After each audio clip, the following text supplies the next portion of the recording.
इयत्ता 10वी विषय इतिहास प्रकरण 3 उपयोजित इतिहास भाग 2 उद्दिष्टे विद्यार्थ्यांना इतिहासाचा दैनंदिन जीवनाशी संबंध जोडण्यास व त्याद्वारे मूर्त आणि अमूर्त स्वरूपातील सांस्कृतिक वारसा समजून घेण्यास प्रवृत्त करणे, जागतिक नैसर्गिक वारसा स्थळांचे संवर्धन करण्यास प्रवृत्त करणे, पूर्वज्ञान उपयोजित इतिहासाचा अन्य विषयांशी असलेला सहसंबंध अभ्यासलेला आहे. मित्रांनो, आज आपण उपयोजित इतिहास आणि वर्तमान काळ, सांस्कृतिक आणि नैसर्गिक वारशाचे व्यवस्थापन, संबंधित व्यवसाय क्षेत्रे हे 3 उपघटक तपशीलवारपणे समजून घेणार आहोत. मागील व्हिडिओत आपण इतिहासाच्या 2 व्याख्या अभ्यासल्या आहेत. त्यातील पहिल्या व्याख्येकडे मी आज आपले पुन्हा लक्ष वेधू इच्छितो, कारण इतिहासाचा दैनंदिन व्यवहाराशी काय संबंध असतो असा प्रश्न विचारणाऱ्यांना त्या व्याख्येतच उत्तर मिळते. भूतकाळातील घटनांसंबंधीचे ज्ञान इतिहासाद्वारे प्राप्त करून वर्तमान आणि भविष्यकाळात सर्व लोकांना त्याचा उपयोग कसा होईल हे शिकविणारा विषय म्हणजे उपयोजित इतिहास होय. भूतकाळातील मूर्त आणि अमूर्त स्वरूपातील अनेक अवशेष वर्तमान काळात अस्तित्वात आहेत. त्याविषयी आपल्या मनामध्ये कुतूहल आणि आत्मीयता देखील असते, कारण आपल्या पूर्वजांनी निर्माण केलेल्या कलाकृतींचे आणि परंपरांचे ते अवशेष असतात. आणि हाच आपला सांस्कृतिक वारसा आहे. आपल्या सांस्कृतिक वारशाच्या इतिहासाचे ज्ञान आपल्याला आपल्या उगमाकडे घेऊन जाते. परिणामी असा सांस्कृतिक वारसा आपल्या आणि पुढील पिढ्यांच्या हितासाठी दीर्घकाळ जतन आणि संवर्धित करण्याची आवश्यकता असते. उपयोजित इतिहासाच्या आधारे मूर्त आणि अमूर्त स्वरूपातील सांस्कृतिक वारशाचे जतन आणि संवर्धन करता येते. त्यामुळे व्यवसायाच्या अनेक संधी देखील निर्माण होतात. थोडक्यात उपयोजित इतिहास म्हणजे वर्तमानाचे यथायोग्य आकलन. उपयोजित इतिहास म्हणजे भविष्यकाळासाठी दिशादर्शक. निसर्गातील जैवविविधतेचा विचार नैसर्गिक वारशाच्या संकल्पनेमध्ये केलेला आहे. वारसा व्यवस्थापन याविषयीचा एक आलेख आपण बघूया. वारसा व्यवस्थापनाचे 2 भाग, सांस्कृतिक आणि नैसर्गिक जैवविविधता. सांस्कृतिक वारसा व्यवस्थापनामध्ये मूर्त सांस्कृतिक वारसा व्यवस्थापन आणि अमूर्त सांस्कृतिक वारसा व्यवस्थापन. आता मूर्त सांस्कृतिक वारसा व्यवस्थापनामध्ये प्राचीन स्थळे, वास्तू, वस्तू, हस्तलिखिते, शिल्पे, चित्रे इत्यादीचा समावेश होतो.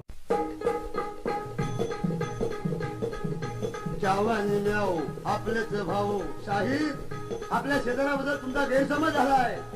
अरे आपलेच भाऊ, लहान गा भाऊ, जर मागतोय खाऊ तर भावाचा हात आपण पुरवून जाऊ. जमिनीचा थोडासा भाग त्याला देऊ, आपला कंटा मिटून राहू. गुण्या गोविंदान दोघं बी राहून कसं काय तोडगा बोला की राहू. चावानी भाऊ आपलेच भाऊ, चावानी भाऊ आपलेच भाऊ, चाव आणि माऊ आपलेच भाऊ म्हणे. या गोष्टी आम्हाला सांगू नको. तुझ्या चाव आणि माऊला मी पुरता ओळखून आहे. अरे लामा लामा मध्ये लावून झगडा ती बेट घातलाय घशामध्ये.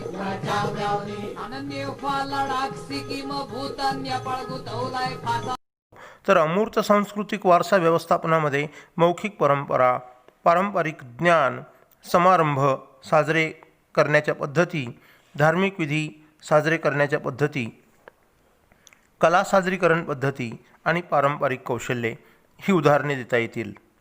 नैसर्गिक जैवविविधतेच्या व्यवस्थापनामध्ये प्राणी, वनस्पतीसृष्टी आणि या दोहोंसाठी आवश्यक असणाऱ्या परिसंस्था असे 3 भाग करता येतील. प्राण्यांचं जर उदाहरण द्यायचं झालं, प्राणी व्यवस्थापन, तर भारतातली अनेक राष्ट्रीय अभयारण्ये प्रातिनिधिक स्वरूपामध्ये काझीरंगा, नंदनकानन, ताडोबा. वनस्पतीसृष्टीची उदाहरणं व्हॅली ऑफ फ्लॉवर्स. आणि या प्राणी आणि वनस्पती या दोहोंसाठी आवश्यक असणाऱ्या परिसंस्था, याच्यासाठी आपल्याला पश्चिम घाटाचं उदाहरण देता येईल, किंवा ग्रेट हिमालयन पार्क, कांचनगंगा राष्ट्रीय उद्यानाचं उदाहरण देता येईल. नामशेष होण्याच्या वाटेवर असलेल्या सांस्कृतिक आणि नैसर्गिक वारशाचे जतन आणि संवर्धन करण्याच्या हेतूने युनेस्को आणि जागतिक संघटनेने काही दिशादर्शक तत्त्वे जाहीर केलेली आहेत. त्या आधारे जागतिक वारसा स्थळ किंवा वारसा परंपरा यादी तयार केली जाते. आता आपण त्यातली काही स्थळे व्हर्च्युअल व्हिजिटच्या माध्यमातून समजून घेऊया. भारतातील जागतिक मौखिक आणि अमूर्त वारसा यादीत समाविष्ट झालेल्या परंपरा. कुट्टियम केरळमधील सांस्कृतिक नाट्य परंपरा. वैदिक पठण परंपरा. उत्तर भारतातील रामलीला सादरीकरण. उत्तराखंडमधील गढवाल येथील रम्मन धार्मिक उत्सव आणि विधिनाट्य. राजस्थानचे कालबेलिया लोकसंगीत आणि लोकनृत्य. पश्चिम बंगाल, झारखंड आणि ओडिशा येथील छाऊ नृत्य. केरळमधील मुडियेट्टू विधिनाट्य आणि नृत्यनाट्य. लडाख आणि जम्मू काश्मीरमधील बौद्ध मंत्रपठणाची परंपरा. मणिपूरमधील संकीर्तन. पंजाबमधील ठठोरा जमातीची तांब्याची आणि पितळीची भांडी निर्माण करण्याची कला परंपरा. नवरोज आणि योग. आता भारतातील जागतिक वारसा स्थळ सांस्कृतिक. आग्रा येथील किल्ला. अजिंठ्याची लेणी. वेरूळ लेणी. ताजमहाल. महाबलीपुरम मंदिरे. कोणार्कचे सूर्यमंदिर. गोव्यातील चर्च. फत्तेपूर सिक्री. हम्पी येथील वास्तुसंकुल. खजुराहो मंदिरे. घारापुरी येथील लेणी. तंजावरचे बृहदीश्वर मंदिर. सांचीचा स्तूप. Nilgiri mountain railway. कालका Shimla world heritage railway. Bhimbetka येथील शैलाश्रय. छत्रपती शिवाजी महाराज टर्मिनस मुंबई. लाल किल्ला नवी दिल्ली. जंतर मंतर जयपूर. राजस्थानमधील पर्वतीय किल्ले आणि अहमदाबाद ऐतिहासिक शहर. यानंतर भारतातील जागतिक वारसा स्थळे नैसर्गिक. काझीरंगा राष्ट्रीय उद्यान. केवलदेव राष्ट्रीय उद्यान. मानस वन्यजीव अभयारण्य. सुंदरबन राष्ट्रीय उद्यान. नंदादेवी आणि व्हॅली ऑफ फ्लॉवर्स राष्ट्रीय उद्याने. पश्चिम घाट. Great Himalayan park. आणि भारतातील मिश्र स्वरूपाचे जागतिक वारसा स्थळ कांचनगंगा राष्ट्रीय उद्यान.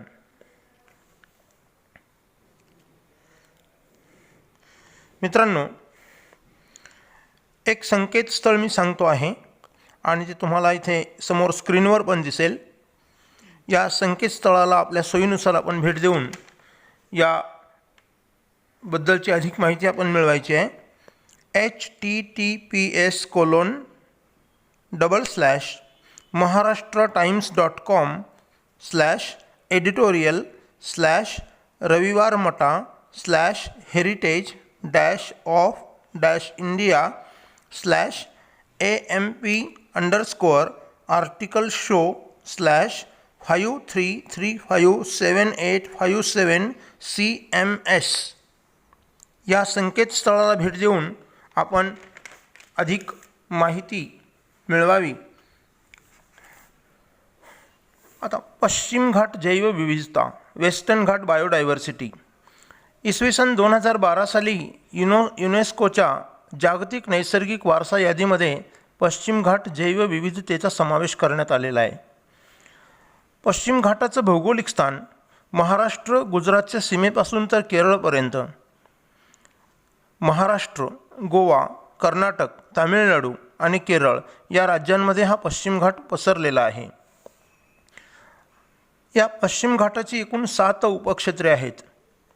सह्याद्री उपक्षेत्र, कुद्रेमुख उपक्षेत्र, तळकावेरी उपक्षेत्र, निलगिरी उपक्षेत्र, अनामलाई उपक्षेत्र, पेरियार उपक्षेत्र आणि अगस्त्यमलाई उपक्षेत्र. यापैकी महाराष्ट्रामध्ये सह्याद्री उपक्षेत्राचा समावेश होतो. सह्याद्री उपक्षेत्रामध्ये कासचे पठार सातारा जिल्हा, अंबोली, कर्नाळा पक्षी अभयारण्य, चांदोली राष्ट्रीय उद्यान, कोयना अभयारण्य, राधानगरी अभयारण्य यांचा समावेश होतो. अलीकडेच चांदोली राष्ट्रीय उद्यान आणि कोयना अभयारण्य यांना संयुक्तपणे महाराष्ट्रातील चौथा व्याघ्र प्रकल्प म्हणून सरकारने याची निर्मिती केलेली आहे.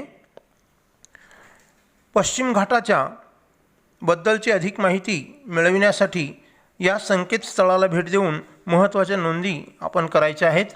https://mr.m.wikipedia.org या संकेतस्थळाला आपण भेट द्यावी आणि पश्चिम घाटाबद्दलची अधिक माहिती मिळवावी. अशा या विस्तीर्ण पसरलेल्या जागतिक नैसर्गिक जैवविविधता वारसा स्थळांचे जतन संवर्धन करण्यासाठी भारतभर विखुरलेल्या जागतिक सांस्कृतिक वारसा स्थळांचे मोठ्या प्रमाणावर संवर्धन करण्यासाठी मोठ्या प्रमाणावर प्रशिक्षित मनुष्यबळाची आवश्यकता असते. हे व्यवस्थापन करणे उपयोजित इतिहासाचे प्रमुख अंग आहे. जागतिक सांस्कृतिक वारसा स्थळे यांचे व्यवस्थापनाचे बहुतेक काम भारत सरकारचे पुरातत्व खाते करते. जागतिक नैसर्गिक वारसा स्थळांच्या जतन संवर्धनाची जबाबदारी केंद्र सरकारचे पर्यावरण मंत्रालय तसेच राज्य सरकारची पर्यावरण मंत्रालये समन्वयातून करतात. भारतात प्रत्येक राज्यात राज्य शासनाची पुरातत्व खाती देखील भारत सरकारच्या पुरातत्व खात्याशी समन्वय ठेवून जागतिक सांस्कृतिक वारसा स्थळांचे व्यवस्थापन करतात. INTACH Indian National Trust for Art and Cultural Heritage ही संस्था बिगर सरकारी संस्था आहे आणि ना नफा ना तोटा तत्वावर ही संस्था काम करते. ह्या संस्थेची स्थापना 27 जानेवारी 1984 रोजी झाली. या संस्थेचं मुख्यालय नवी दिल्लीत आहे. NGO म्हणून ही संस्था ओळखली जाते. आज देशातील 170 शहरे आणि युनायटेड किंगडम व बेल्जियममध्ये या संस्थेचे काम विस्तारलेले आहे. श्री राजीव गांधी, पुपुल जयकर, LK झा, GK मेनन, कपिला वात्सायन, माधवराव शिंदे हे या संस्थेच्या पहिल्या विश्वस्त मंडळाचे सदस्य होते. सांस्कृतिक आणि नैसर्गिक वारसा स्थळांच्या जतन आणि संवर्धनात अनेक विषयातील तज्ज्ञांचा सहभाग देखील आवश्यक असतो. उपयोजित इतिहासाद्वारे हे काम करता येते. उपयोजित इतिहास अभ्यासकांमध्ये अशा विविध स्थळांच्या सांस्कृतिक, सामाजिक, राजकीय इतिहासाची जाणीव निर्माण करण्याचे काम करीत असतो. उपयोजित इतिहासाच्या अभ्यासाचे परिणाम वारसा स्थळांचे मूळ स्वरूप न बदलता जतन व संवर्धनाची कामे करणे शक्य होते.